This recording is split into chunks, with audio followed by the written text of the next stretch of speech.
আমার কবিতার রং বই থেকে বিজয় দিবস কবিতাটি আবৃত্তি করছি।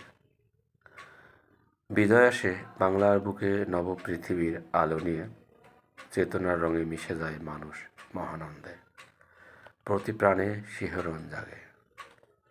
কালের ভরে আসে না আর কোনো অবগাহন, ফুটুক ফুল মানুষের অন্তরে। কুয়াশার আধার কেটে গিয়ে পূর্ণিমার এক স্পর্শ ছুঁয়ে যাক জীবনে।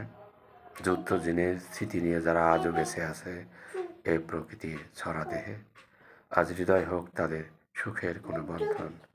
লাল সবুজে রক্ত মাঝে যারা জেগে আছে জীবনের সে অন্ধকার ঘরে, পৃথিবী তাদের সালাম করে সোনালি সূর্য মাখা রাজপথে। আজন্ম সভ্যতার কেশেও না জানো মাতৃভূমি ফিরে পাক সোনালে হাসি, হিংসার বিদ্বেষ বলে। দেশ স্বপ্নমাখা রোদ্দুর কোনো উঠোনে নাচুক দিন রাত্রি, আবেগে গড়ায় আমার এক স্বর্গ, আমি বেঁচে থাকি আমার কবিতায়।